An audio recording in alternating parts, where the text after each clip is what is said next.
Hello students, how is it going? Сәлеметсіздер ме оқушылар, қалдарыңыз қалай? Бүгін біз ағылшын тілі 5-ші сынып English Plus кітабындағы 7-ші беттегі жаңа тақырыпты өтетін боламыз. Жаңа тақырыбымыз subject pronouns, яғни жүктеу есімдіктері деп аталады. Ендеше оқушылар exercise number 1. Listen and repeat the words. How do you say we, you and they in your language дейді. Яғни оқушылар тыңда және сөздерді қайтала дейді. Сен өзіңнің тілінде you, we, they деген сөздерді қалай айтасың деген. Яғни you деген сен, we деген біз, they олар. Суретте көрсетілген оқушылар қарап тұрғандарыңыздай бірінші we деп тұр, яғни біз, екінші you сен, they, үшінші олар деген сөздер екен. Ендеше екінші жаттығу орындайық. Exercise number 2. Complete the table with plural forms in the text on page 6. Яғни оқушылар 6-шы беттегі бізде текстке қарап, бұл жерде singular және plural деп тұр, яғни singular жекеше, plural көпше. Көпше түрін толтыруымыз қажет. Мысалға we are дегенде қысқартып оны we are деп яғни жазамыз. You are дегенде you are деп жазылады. They are-ны they are деп қысқартып жазады екен біз. Келесі exercise number 3. Replace the words in blue with the words in the box. Яғни оқушылар бізде қошада тұрған сөздерді пайдаланып, бұл жерге сөйлемде көкпен берілген сөздің орнына жазуымыз қажет екен. Мысалы, біріншісінде тұр Астана is a capital city, Астана is big, Астана is a capital city. It is big деп ауыстырған. Яғни Астана сөзін алады да, яғни ол жансыз зат болғандықтан қаланы it деп айтады. Яғни it is big деп. Астана is big емес, it is big деп жазады. Енді біріншісін қарайық. Clara is from Brazil, яғни Clara Бразилиядан, яғни бразилияндық. Оны біз Клараны қыз болғандықтан she деп өзгертеміз. She is from Brazil деп жазамыз. Екінші, Julia and I are from Australia. Яғни Julia and I деген ол бізде біз деп ауыстырамыз. Яғни екі адамды айтып тұрғандықтан we are from Australia болады. Үшінші, London and Tokyo are capitals. Бұл жерге оқушылар they are-ны қоямыз. They are capitals. Олар яғни астаналар. Ол Лондон мен Токио. Келесі төртінші. Lucas is from Washington. Lucas деген ер баланың аты айтылғандықтан he деп өзгертеміз. Lucas алсақ he is from Washington.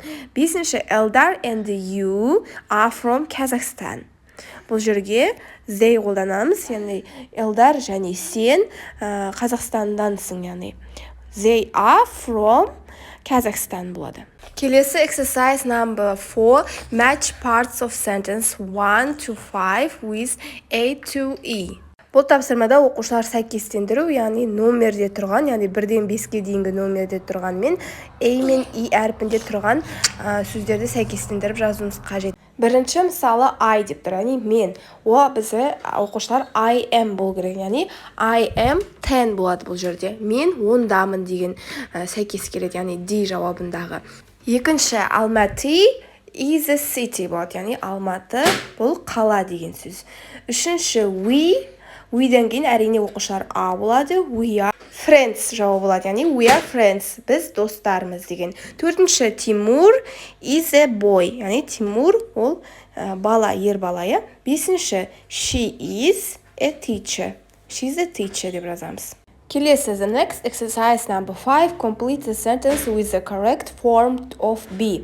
Оқушылар сөйлемді, яғни be формасының дұрыс түрімен, яғни сөйлемді толықтырып жазыңыздар деген. Мысалы тұр бұл жерде. Anju is 12. Anju 12-де деген is-ді қойған бұл жерге. Бірінші сөйлемге қарайық енді. Yetiz and his teacher from Turkey. Етиш және оның мұғалімі Түркиядан дейді, түркиялық дейді. Бұл жерге оқушылар көпше түрде болғандықтан A болады. Етиш and his teacher are from Turkey. Екінші, the USA and Brazil big countries. Are big countries болады бұл жерге де. The third, үшінші, Prague is the capital of the Czech Republic болады. Is қоямыз бұл жерге. Төртінші, Bibugul and I are 10 years old. Бұл жерге A қойылады. Бесінші, Carmen is my friend from Sydney. is болады. Яғни жекеше тек қана бір адамның атын айтылған кезде is қолданамыз, көпше түрде a болады. 6-шы, I am a student here болады. Яғни I-дан кейін әрине I am a student here. Соңғысы әрине you are in my class. Сен менің сыныбымдасың деген.